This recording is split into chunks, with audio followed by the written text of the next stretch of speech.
Hello dear students, welcome back to our channel Gyan lab. तो जैसे कि आप सब लोगों की रिक्वेस्ट थी, हमारे सेकंड बैच का जो रजिस्ट्रेशन वाला वीडियो है उसमें हमने पूछा था कि आपको 90% के लिए कोई स्ट्रैटेजी वाली वीडियो चाहिए या नहीं चाहिए। तो बहुत सारे बच्चों की रिक्वेस्ट आई, बहुत सारे बच्चों के कमेंट्स आए हैं कि मैम हमको अगर अब हम पढ़ना अभी स्टार्ट करें, दिसंबर मंथ से अगर हम अपनी पढ़ाई स्टार्ट करें तो क्या हम 90% ला सकते हैं। डेफिनेटली आप 90% ला सकते हो, क्योंकि कोई भी चीज़ इम्पॉसिबल नहीं होती है। ये बहुत पुराना सेइंग है, ये बहुत पुराना कोट है। Even impossible says that I am possible. Impossible की जो स्पेलिंग है उसमें आई और एम अगर आप पढ़ो तो इम्पॉसिबल को हम कैसे पढ़ सकते हैं, आई एम पॉसिबल। तो कोई भी चीज़ डिफिकल्ट नहीं होती है, इम्पॉसिबल नहीं होती है, हर चीज़ पॉसिबल होती है। बस एक ही चीज़ आपको याद रखना होता है कि आपका कितना डिटर्मिनेशन पावर है, आपका कितना विल पावर है, आप कितनी इच्छा शक्ति से मेहनत करने के लिए रेडी हो। तो आज का हम सेशन उसी बारे में लेकर आए हैं। आज के सेशन में हम डिस्कस करेंगे कि अगर जो बच्चे अब दिसंबर मंथ से पढ़ना स्टार्ट करें, 10 दिसंबर 11 दिसंबर से वो पढ़ाई स्टार्ट करें, तो वो कैसे 90% तक पहुंच सकते हैं। इस सेशन में हम कुछ टिप्स देंगे आपको, कुछ स्ट्रैटेजी के बारे में डिस्कस करेंगे और इंडिविजुअल टाइम टेबल कैसे बनाया जा सकता है उसके बारे में हम आपको कुछ गाइडेंस करेंगे।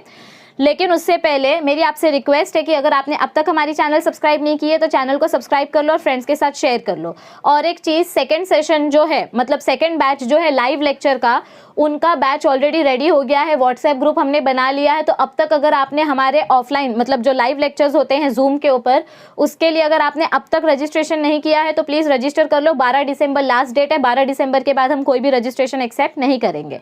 तो चलिए अब आज स्टार्ट करते हैं हम आपके आज के सेशन के बारे में, आज के डिस्कशन के बारे में, which is nothing but how to achieve 90% and more percentage in your 12th exam if you are going to prepare from दिसंबर।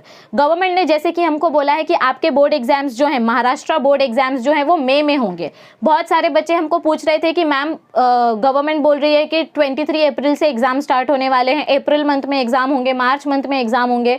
तो ये सारी चीज़ों पर आपको बिल्कुल ट्रस्ट नहीं करना है। गवर्नमेंट ने अब तक एक ही न्यूज़ दी है कि मई मंथ में एग्ज़ाम होने वाले हैं। अगर समझो बहुत सारे बच्चों को ये स्ट्रेस है भी कि मैम एग्जैक्टली एग्ज़ाम कब होगा, तो उसका टेंशन मत लो। 23 अप्रैल के पहले तो आपका एग्ज़ाम कंफर्म नहीं होगा। एग्ज़ाम 23 अप्रैल के बाद ही होगा। जैसे जैसे गवर्नमेंट के अपडेट्स आते जाएंगे वैसे वैसे आपको इन्फॉर्मेशन मिलती जाएगी। तो ऐसा इमेजिन करके चलो कि अगर 23 अप्रैल के बाद एग्ज़ाम होगा, समझो हम 1 मई पकड़ के चलते हैं। क्या, कौन सा डेट पकड़ के चलते हैं हम? 1 मई पकड़ के चलते हैं।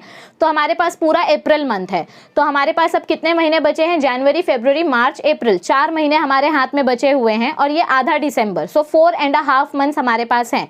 तो अगर आज से आप पढ़ना स्टार्ट करो तो भी आप 90% गोल आराम से अचीव कर सकते हो, क्योंकि बहुत सारे रिमोट एरियाज़ में ऑनलाइन लेक्चर्स भी चालू नहीं थे, उनके कॉलेजेस भी लेट चालू हुए हैं, जिनके वजह से उनकी पढ़ाई अब चालू हुई है।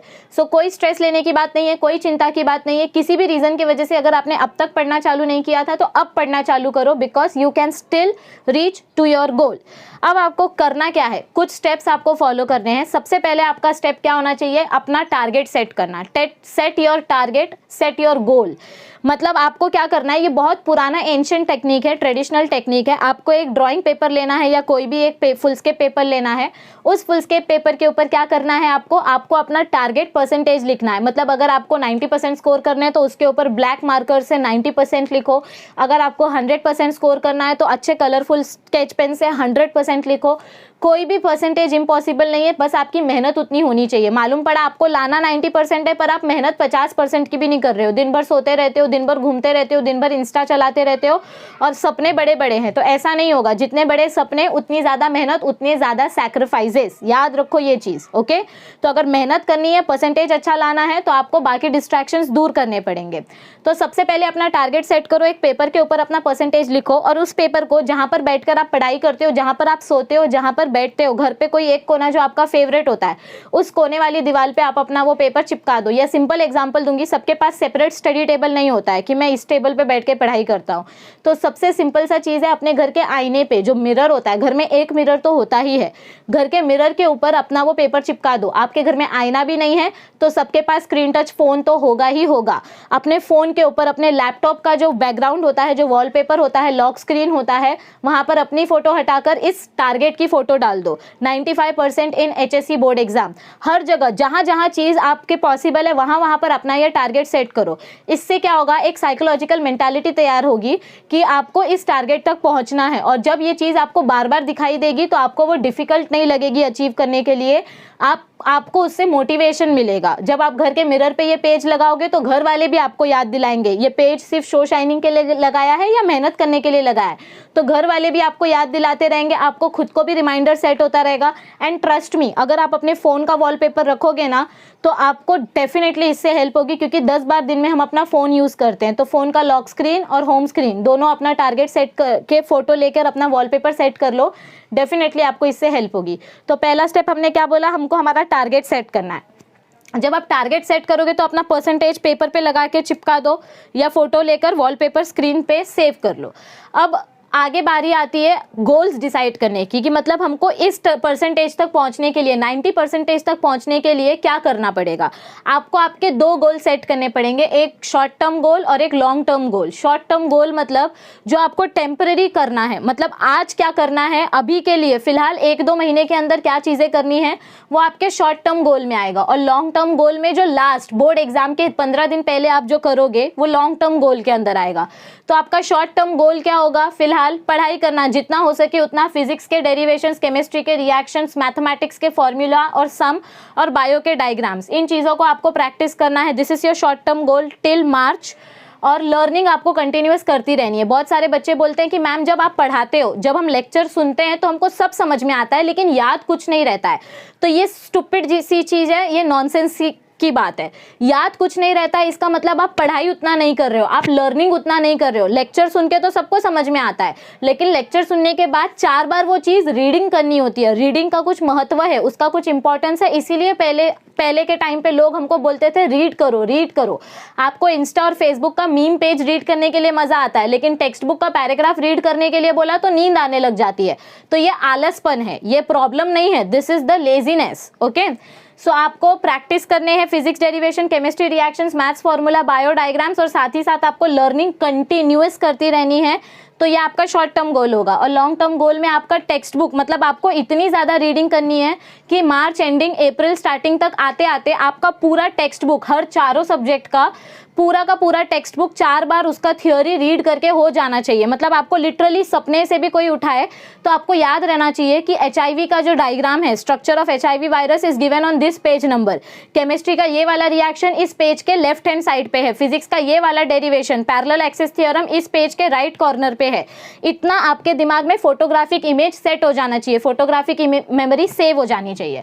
सो आपको कम से कम बोर्ड एग्जाम आने से पहले आपकी text book reading 2 to 3 times हो जानी चाहिए। और आपका रिवीजन 2nd टाइम होना चाहिए अप्रैल मंथ में। मैंने आपको लाइव सेशन में जब हम आए थे तो मैंने आपको एक चीज़ बोली थी कि revision is the key to success. अगर आप कोई भी चीज़ मेहनत से पढ़ रहे हो लेकिन अगर आप उसको रिवाइज नहीं कर रहे हो तो पूरी मेहनत पे गोबर हो जाएगा। आपको जो चीज़ आपने मार्च में पढ़ी थी, जो चीज़ आपने मई जून में पढ़ी थी, वो रिवाइज करो। रिवाइज नहीं करोगे तो 0 पे आके अटक जाओगे। So revision is very important. Okay, तो this is your first step. All right, and you have to follow your daily schedule. This is also short term. Daily schedule मतलब आपको 1 महीने का टाइम टेबल नहीं बनाना है, आपको 1 हफ्ते का भी टाइम टेबल नहीं बनाना है। आपको हर दिन सोने से पहले दूसरे दिन का टाइम टेबल बनाना है, जिसको हम बोलते हैं to do list. To do list में हम क्या करते हैं, मैं सुबह कल इतने बजे उठूंगा, पहले मैथ्स का फॉर्मूला पढ़ूंगा, फिर फिजिक्स का डेरिवेशन प्रैक्टिस करूंगा, फिर कॉलेज का जर्नल कंप्लीट करूंगा, फिर घर पे आके बायो के डायग्राम्स कंप्लीट प्रैक्टिस करूंगा, फिर लैंग्वेज का हिंदी मराठी पढ़ूंगा, थोड़ा ग्रामर देखूंगा, थोड़ा राइटिंग प्रैक्टिस करूंगा, फिर सो जाऊंगा। तो आपको हर एक दिन का टाइम टेबल 1 दिन पहले बनाना है। जो लोग ज़्यादा कंसिस्टेंट है, मतलब जो लोग टाइम टेबल फॉलो करते हैं, वो 1 हफ्ते का टाइम टेबल बनाओ। जो टाइम टेबल फॉलो नहीं कर पाते हैं वो 1-1 दिन का बनाना स्टार्ट करो। धीरे धीरे करके जब आपको टाइम टेबल फॉलो करने की आदत हो जाएगी तो आप 1-1 हफ्ते का टाइम टेबल बनाओ। So you have to follow your own daily schedule. Okay, तो this is your first step. अब सेकेंड स्टेप में देखो, मैंने आपको क्या बोला था कि हम ऐसा पकड़ के चलते हैं कि मई मंथ में हमारा एग्जाम होने वाला है। हम क्या समझ के चलेंगे कि मई मंथ में हमारा एग्जाम होने वाला है। तो आप ऐसा इमेजिन करो कि अप्रैल तक का आपके पास टाइम है। कब तक का आपके पास टाइम है? पूरा अप्रैल मंथ है आपके पास। तो जनवरी में 31 डेज, फरवरी में 28 डेज, मार्च में 31 डेज, अप्रैल के 30 डेज, और ये हाफ दिसंबर। ये जो हाफ दिसंबर है इसमें समझो आज 10 तारीख है, तो ऐसा इमेजिन करो कि आप 15 तारीख से पढ़ना स्टार्ट कर रहे हो। 15 दिसंबर से आप पढ़ना स्टार्ट करोगे तो भी आपके पास हाफ दिसंबर है। मतलब टोटल आपके पास कितना टाइम बचा? 4.5 मंथ्स। 4.5 मंथ्स को अगर हम डेज में काउंट करेंगे तो कितने डेज आपके पास अप्रॉक्सीमेटली बच रहे हैं? 140 डेज। कितने डेज आपके पास बच रहे हैं? 140 डेज अप्रॉक्सीमेटली। जिसमें घंटे, मुझे ये कैलकुलेशन बहुत अच्छा लगता है कि आपके पास इतने महीने हैं, इतने दिन हैं, इतने घंटे हैं, तो 4.5 मंथ्स 140 डेज में आपके पास कितने आवर्स हैं? आपके पास 3260 आवर्स है। कितने आवर्स है आपके पास? 3260 आवर्स। तो अभी आपके ऊपर डिपेंड करता है कि आप इतने घंटों को कैसे इस्तेमाल करोगे। देखो, अगर हम सब्जेक्ट्स की बात करें तो आपके 4 सब्जेक्ट है, physics, chemistry, maths, bio plus language. Main 4 subject ये है, कोर सब्जेक्ट बोलते हैं इनको, और ये आपके एक्स्ट्रा सब्जेक्ट हैं जो आप बचपन से पढ़ते हुए आ रहे हो, या इसकी जगह पर हो सकता है किसी का कोई टेक्निकल सब्जेक्ट हो, IT हो, मैकेनिक्स हो, इलेक्ट्रॉनिक्स हो, कुछ भी हो सकता है। तो ये 4 कोर सब्जेक्ट प्लस 1 लैंग्वेज या अदर सब्जेक्ट काउंट करके चलें तो ये 4 कोर सब्जेक्ट का कितना अप्रॉक्सीमेट काउंट होता है? फिजिक्स में 16, केमिस्ट्री में 16, मैथ्स में कुछ 14 चैप्टर्स है और बायो में कुछ 15 चैप्टर्स है। एक अप्रॉक्सीमेट पकड़ के चलो 62 चैप्टर्स हो रहे हैं PCMB के, और लैंग्वेजेस है, ठीक है। तो अब आपको करना क्या है कि आपका ये जो 140 डेज के अंदर आपको ये 62 चैप्टर्स कैसे कवर करने हैं वो हम बताते हैं, ठीक है। सबसे पहले मैं आपको लैंग्वेज का बता दूं। लैंग्वेज का मतलब क्या होता है? भाषा। भाषा को रटा नहीं जाता है, भाषा को आपको समझा जाता है और उसकी प्रैक्टिस की जाती है। आप अपनी मदर टंग, कुछ लोग तेलुगु हैं, कुछ लोग हिंदू हैं, कुछ लोग मराठी में बात करते हैं, कुछ पंजाबी होते हैं, तो उनको उनकी मातृभाषा रटाई नहीं जाती है। वो लोग बचपन से उस लैंग्वेज में बात करते हैं, इसीलिए वो उस लैंग्वेज के एक्सपर्ट बन जाते हैं।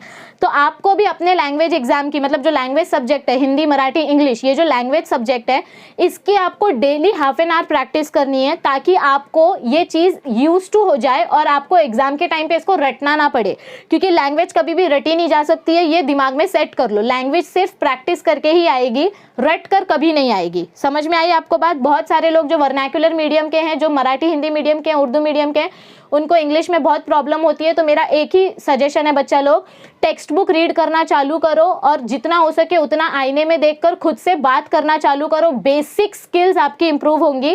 प्ले स्टोर में ऐप्स आते हैं, इंस्टाग्राम अनइंस्टॉल करके active voice, passive voice install करो, फेसबुक अनइंस्टॉल करके फिगर्स ऑफ स्पीच का ऐप इंस्टॉल करो। तो जितना हो सके उतना यूजफुल ऐप इंस्टॉल करके उसको देखो। फोन में आरती उतारने के लिए ऐप्स मत इंस्टॉल करो, उसको पढ़ो, उसको समझो और उसको प्रैक्टिस करो। प्रैक्टिस इज द की for revision, for language, for success in language. अगर आपको लैंग्वेज में सक्सेसफुल होना है तो आपको प्रैक्टिस करनी पड़ेगी ओरली, बोल बोल कर। Okay, so that is the की फॉर लैंग्वेज। अब बाकी के सब्जेक्ट्स को कैसे डिवाइड किया जा सकता है उसके पहले हम यहाँ पर थर्ड स्टेप देख लेते हैं, हाउ टू स्टडी। आपके पास 62 चैप्टर्स है अप्रॉक्सीमेटली और आपके पास 140 डेज है। तो इन 62 चैप्टर्स को अब बहुत सारे बच्चे पूछेंगे कि मैम स्टार्ट किधर से करूँ, केमिस्ट्री करूँ कि फिजिक्स करूँ कि मैथ्स करूँ कि बायो करूँ। मेरे पास बहुत सारे बच्चे मेरे पिछले बैच में जो थे उनका यही बोलना था, मैम मैं जब फिजिक्स करने बैठता हूँ तो दिमाग के पीछे मैथ्स का फॉर्मूला घूमता है, जब मैथ्स करने बैठता हूँ तो बायो का डायग्राम याद आता है, जब बायो करने बैठता हूँ तो केमिस्ट्री के रिएक्शंस दिमाग में घूमते हैं। तो सबसे पहले अपने दिमाग को शांत करो, 5 दिन में 5 मिनट मेडिटेशन करो, योगा करो, मतलब सिर्फ मेडिटेशन करो, योगा वोगा बाद में, सब 12वीं के बाद। तो 5 मिनट ध्यान दो, आंख बंद करके पहले खुद को शांत करो और फिर अपना एक प्रॉपर सॉर्टमेंट करो। असॉर्टमेंट में क्या करना है आपको? आपके पास 4 कोर सब्जेक्ट है। लैंग्वेज तो आपको डेली हाफ एन आवर करनी है, उसके अलावा जो आपके पास 4 कोर सब्जेक्ट है, फिजिक्स, केमिस्ट्री, मैथ्स, बायो के, उसमें से आप 2-2 सब्जेक्ट करके उसको डिवाइड करो। यहाँ पर मैंने एक एग्जाम्पल दिया है, आप अपने हिसाब से सब्जेक्ट का ग्रुप सिलेक्ट कर सकते हो। तो 4 सब्जेक्ट है आपके पास, फिजिक्स, केमिस्ट्री, मैथ्स, बायो, इसमें से 2-2 करके 2 अलग अलग ग्रुप बनाओ। मतलब मैंने क्या एग्जांपल लिया है, मैथ्स और बायो, क्योंकि मैथ्स में फॉर्मूला ज़्यादा होता है और बायो थियोरेटिकल है, एक चीज़ हार्ड है तो एक चीज़ थोड़ी सी ईजी है।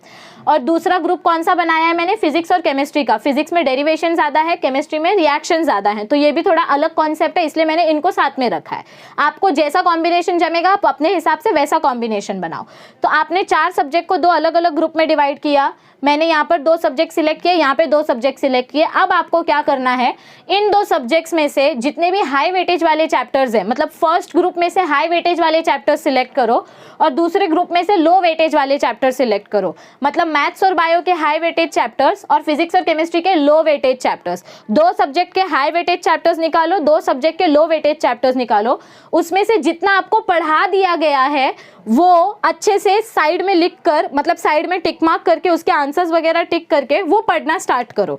तो बेसिकली आपको क्या करना है, मैथ्स और बायो के जो हाई वेटेज चैप्टर्स है और फिजिक्स और केमिस्ट्री के जो लो वेटेज चैप्टर्स है, इन दोनों ग्रुप्स को, मतलब इन चारों सब्जेक्ट को आपको दिसंबर और जनवरी में कंप्लीट करना है। मैथ्स और बायो के जितने भी हाई वेटेज चैप्टर्स है वो दिसंबर और जनवरी में आपका कंप्लीट हो जाना चाहिए। फिजिक्स और केमिस्ट्री के जितने भी लो वेटेज चैप्टर्स है वो आपका दिसंबर और जनवरी में कंप्लीट हो जाना चाहिए।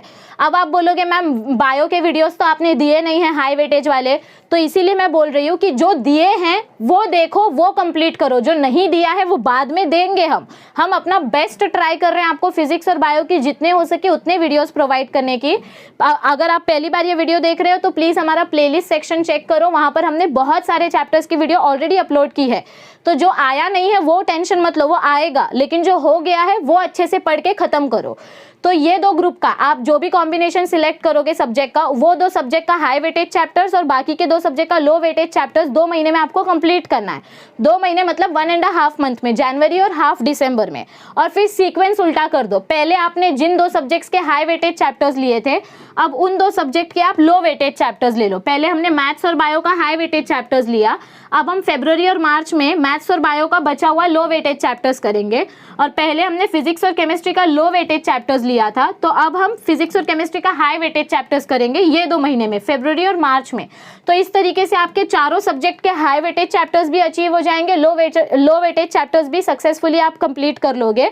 और बचा आपके पास अप्रैल का मंथ, तो अप्रैल के मंथ में आप पूरा रिविजन कर सकते हो, लैंग्वेज के साथ साथ सब्जेक्ट्स का भी रिविजन कर सकते हो। तो देखो आपके पास 140 डेज है, अभी एक सब्जेक्ट को कितना दिन देना है, आपके पास 140 डेज है और आपके पास अप्रोक्सीमेटली 62 चैप्टर्स है, मतलब एक चैप्टर के लिए आपके पास कितना दिन बचता है, 2 दिन। 2 दिन में सुबह से लेकर रात तक, मतलब टोटल 48 घंटे, 48 आवर्स में से आप 20 घंटे कॉलेज का टाइम भी अगर निकाल दो तो 28 घंटे बचते हैं। 28 घंटे में आप एक चैप्टर कंप्लीट नहीं कर सकते, एक चैप्टर, सिर्फ एक चैप्टर, 10 मार्क्स का एक चैप्टर आपको 28 घंटे में कंप्लीट करना है। 28 घंटे में से आप 15 घंटे और निकाल दो, 13 घंटे बचे। 13 घंटे में आप एक चैप्टर तो आराम से कंप्लीट कर सकते हो। इसीलिए मैं आपको बोल रही हूँ आप 62 चैप्टर्स करना है ऐसा मत सोचो, 2 दिन में एक चैप्टर करना है ऐसा सोचो। छोटा सोचो, मतलब अपना गोल छोटा रखो, तब बड़े गोल तक पहुंचोगे। सोच हमेशा बड़ी होनी चाहिए, लेकिन उस बड़ी सोच तक पहुंचने के लिए छोटे छोटे स्टेप्स लेने पड़ते हैं। तो ऐसा सोचो कि एक चैप्टर 2 दिन में करना है, 62 चैप्टर 140 डेज में करना है सोचोगे तो टेंशन आएगा। बड़ा मत सोचो, यहाँ पर बड़ा टारगेट दिमाग में मत रखो, छोटे टारगेट को टेम्पररी रखो और बड़ा टारगेट दिमाग के पीछे रहने दो। एक एक करके चैप्टर करोगे तभी 62 चैप्टर्स होगा ना। तो हर एक सब्जेक्ट के लिए आपके पास 35 डेज है।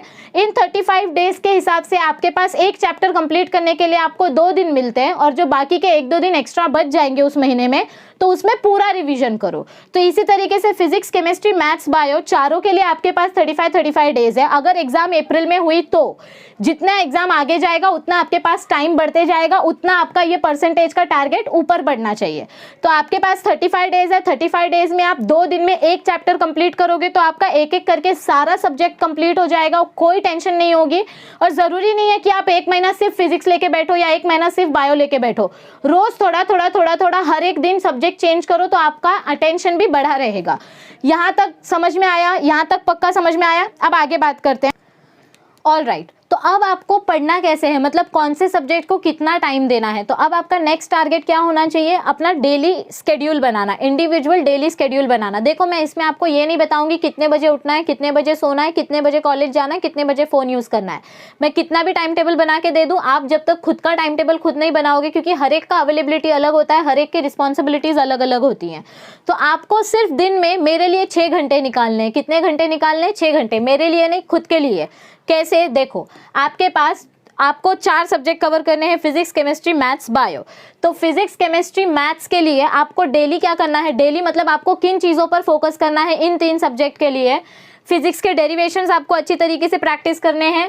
केमिस्ट्री के रिएक्शंस, जो ऑर्गेनिक केमिस्ट्री है, ऑर्गेनिक केमिस्ट्री में जो कोऑर्डिनेशन कंपाउंड आता है, हैलोजन डेरिवेटिव्स आता है, अल्डिहाइड्स वाला जो चैप्टर है, अल्कोहल, फिनॉल, ईथर वाला जो चैप्टर है, इन सारे चैप्टर्स के, अमाइंस वाला जो चैप्टर है, आपको chemistry reactions almost every day, हर एक दिन छोड़ के एक दिन, एक दिन छोड़ के एक दिन आपको इनके रिएक्शंस प्रैक्टिस करने हैं। सो केमिस्ट्री का बिना रिएक्शन आपको मार्क्स मिलेगा ही नहीं। पूरा chemistry to organic chemistry reactions के ऊपर बेस्ड है। फिजिक्स का डेरिवेशन, केमिस्ट्री का रिएक्शन, मैथ्स के फॉर्मूले, टेक्सचुअल एक्सरसाइज, बहुत सारे बच्चे पूछेंगे कि मैम डिलीटेड पोर्शन भी पढ़ना है क्या अगर 95% लाना है तो आपको डिलीटेड पोर्शन रटना नहीं है। डिलीटेड पोर्शन के ऊपर इतना ध्यान मत दो। मैं सिर्फ एक ही चीज़ सजेस्ट करूंगी कि डिलीटेड पोर्शन को सब कुछ पढ़ने के बाद एक बार रीड कर लेना, क्योंकि आपका जो डिलीटेड पोर्शन है वो टेक्स्ट बुक के बीच बीच में से डिलीट हुआ है, तो वो टॉपिक दूसरे टॉपिक से डेफिनेटली कनेक्टेड है। तो आप अगर डिलीटेड पोर्शन को एक बार गो थ्रू करोगे, एक बार सिर्फ रीड कर लोगे ना, तो आपके कॉन्शियस माइंड में वो सेट हो जाएगा, आपको कोई ज़्यादा प्रॉब्लम नहीं होगी। डिलीटेड पोर्शन को अगर आप एक बार भी रीड कर लेंगे तो आपके सबकॉन्शियस माइंड में वो सेट हो जाएगा, तो आपको उसके पीछे ज़्यादा ध्यान नहीं देना है। पहले जो डिलीटेड पोर्शन कट करके जो बचा हुआ पोर्शन है उस पर ध्यान दो, लास्ट में डिलीटेड पोर्शन एक बार रीड कर लेना तो आपके 95% पक्का हो जाएंगे, कंफर्म हो जाएंगे। तो फिजिक्स, केमिस्ट्री, मैथ्स के लिए आपको डेरिवेशन प्रैक्टिस करना है, रिएक्शंस लिखकर उसको प्रैक्टिस करना है। मैथ्स के फॉर्मूला के बिना मैथ्स अधूरा है, फॉर्मूला याद नहीं है तो मैथ्स कुछ भी नहीं आएगा, सीधा 0 बटा सन्नाटा, मतलब अंडा मार्क्स मिलेगा। सो मैथ्स के लिए फॉर्मूला बहुत इंपॉर्टेंट है। टेक्स्ट बुक के पीछे के क्वेश्चंस, बहुत सारे बच्चे पूछते हैं मैम सिर्फ टेक्स्ट बुक के पीछे के क्वेश्चंस पढ़ेंगे तो 90% आएगा क्या? बिल्कुल नहीं। फिजिक्स, केमिस्ट्री, मैथ्स में आपको टेक्स्ट बुक के पीछे के क्वेश्चंस के साथ साथ आपको सॉल्व्ड एग्जांपल्स और मिसलेनियस के क्वेश्चन भी सॉल्व करने हैं। मैथ्स में जो आपको मिसलेनियस की एक्सरसाइज दी जाती है, जिसको आप 10th में हॉट प्रॉब्लम्स बोलते थे, हॉट सम्स बोलते थे, वो सम्स भी आपको सॉल्व करने, अगर आपको मैथ्स में 100 में से 100 लाना है तो टेक्स्ट बुक के पीछे का क्वेश्चंस, उसके साथ साथ मिसलेनियस और उसके साथ साथ सॉल्व्ड एग्जांपल्स, फिजिक्स के जो न्यूमेरिकल्स होते हैं उसके सॉल्व्ड एग्जांपल्स भी प्रैक्टिस करना बहुत बहुत जरूरी है। केमिस्ट्री में हर एक रिएक्शन कम से कम 2 बार रिपीट होता है, तो जब आप केमिस्ट्री के सॉल्व्ड रिएक्शंस को भी प्रैक्टिस करोगे, उसको बार बार रिपीट करोगे, तो आपका वो और अच्छी तरीके से स्ट्रांग हो जाएगा, आपका बेस और अच्छी तरीके से स्ट्रांग हो जाएगा। तो ये सारी चीजें आपको डेफिनेटली फॉलो करनी है। अगर आप 90% से ज्यादा परसेंटेज स्कोर करना चाहते हो तो आपको 50-60% लाना है, सिर्फ पास होना है, तो टेक्स्ट बुक के पीछे के क्वेश्चंस करो, आप पास आराम से हो जाओगे। लेकिन जिनको 95+% लाना है उनको पूरा टेक्स्ट बुक रीड करना पड़ेगा। क्या करना पड़ेगा? पूरा टेक्स्ट बुक रीड करना पड़ेगा, तभी वो अपने 95% के गोल तक पहुंच सकते हैं। तो अभी इंडिविजुअल डेली की टाइम टेबल की बात करें तो आपको मेरे लिए 6 घंटे निकालने हैं। उन 6 घंटों में आपको क्या करना है? मैथमेटिक्स आपका रोज होना चाहिए। रोज मैथमेटिक्स के लिए आपको कितना टाइम देना है? 2 घंटे का टाइम देना है। एक दिन मैथ्स 1 करो, एक दिन मैथ्स 2 करो, या मैथ्स 1 का 1 घंटा दो, मैथ्स 2 का 1 घंटा दो, पर डेली मैथ्स प्रैक्टिस होना चाहिए, क्योंकि लैंग्वेज और मैथ्स ऐसी चीज है जो प्रैक्टिस करने से ही आएंगी। टीचर ने बचपन में आपको सिखाया नहीं था ना 2+2 4 रट लो, हमको रटना नहीं सिखाया था, हमको कॉन्सेप्ट बताया था कि एडिशन होता क्या है। उसको जब हमने बार बार प्रैक्टिस किया तब जाके हमको वो सम समझ में आया। तो उसी तरीके से मैथ्स में कुछ चीजें, फॉर्मूला आपको रटना पड़ता है लेकिन फिर प्रैक्टिस करना जरूरी है। सिर्फ फॉर्मूला याद होने से सम्स नहीं आते हैं, तो आपको एटलीस्ट 2 to 2.5 आवर्स मैथ्स के लिए देने हैं। फिजिक्स के डेरिवेशंस आप प्रैक्टिस नहीं करोगे। बहुत सारे बच्चे कमेंट करते हैं मैम फिजिक्स नहीं समझता, फिजिक्स नहीं समझता, फिजिक्स नहीं समझता। अरे ऐसे कैसे नहीं समझता? A for Apple, B for ball समझता है ना, तो उसमें भी तो ABCD लैंग्वेज ही यूज की गई है, कोई आइंस्टाइन फिजिक्स यूज नहीं किया। रॉकेट साइंस वाला फिजिक्स 12वीं के सिलेबस में नहीं है। सिंपल सा फिजिक्स है, डेरिवेशन 4 बार देखो, 4 बार लिखो। कैसे नहीं समझता है मैं भी देखती हूँ। जब तक आप किसी चीज को 4 बार लिखोगे नहीं, 4 बार याद नहीं करोगे तो आपको कैसे समझेगा? आप रोबोट नहीं हो ना कि आपको एक बार में ही सब कुछ याद हो जाए। लिख कर प्रैक्टिस करो। मेमोरी में याद नहीं होता है, रटने नहीं होता है, तो 4 बार उसको लिखो, प्रैक्टिस करो। तो फिजिक्स के डेरिवेशन के लिए भी आपको 1 से 1.5 घंटा देना है। केमिस्ट्री के रिएक्शंस जो हैं, केमिस्ट्री के रिएक्शंस की लिस्ट बनाओ, उसके लिए एक अलग से 50 पेज की नोटबुक बनाओ, छोटी सी नोटबुक, और उसमें सारे रिएक्शंस लिखना स्टार्ट करो। और रफली आपको डेली रिएक्शन प्रैक्टिस करने for approximately 1 our.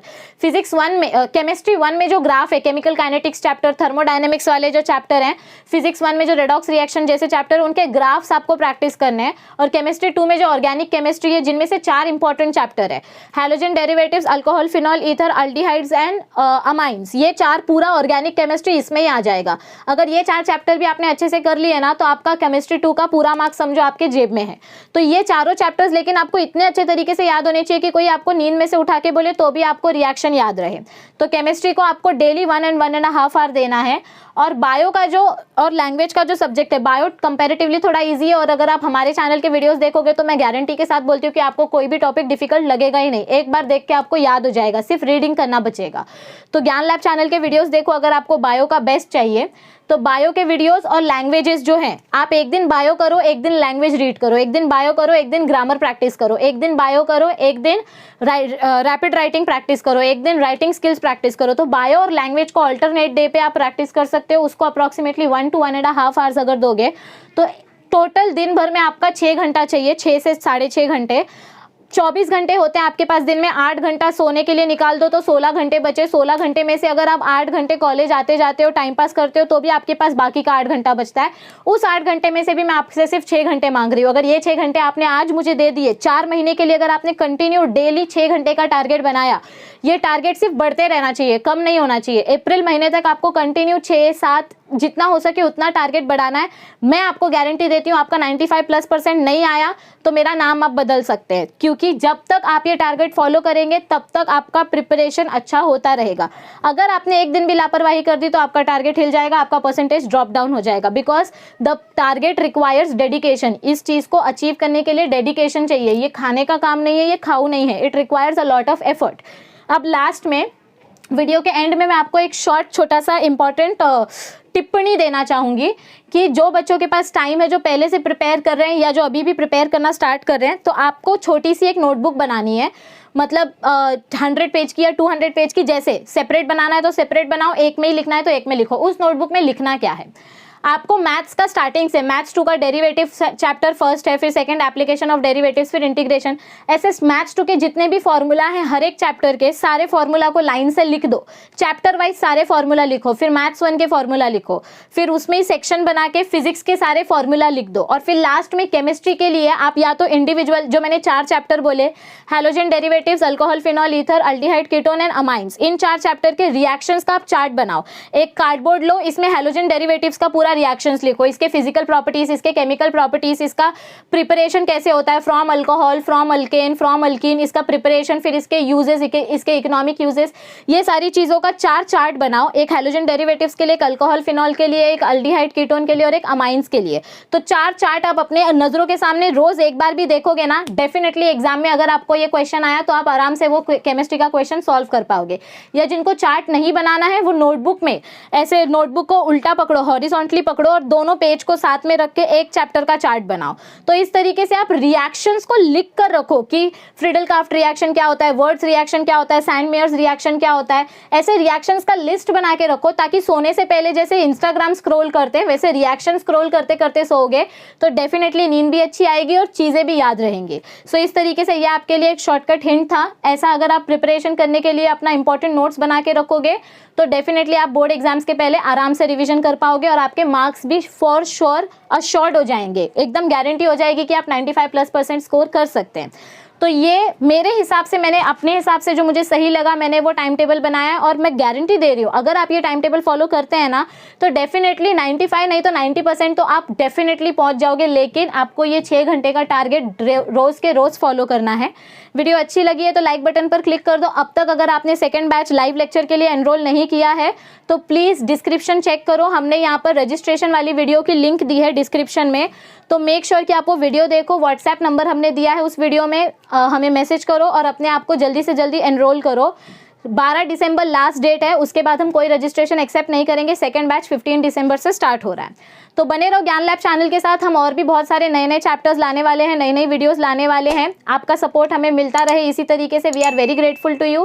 Keep sharing this video and keep learning. Learning is very important. Don't waste your time on phone. Uninstall Insta, uninstall Facebook and start studying. Okay, thank you, see you soon, all the best.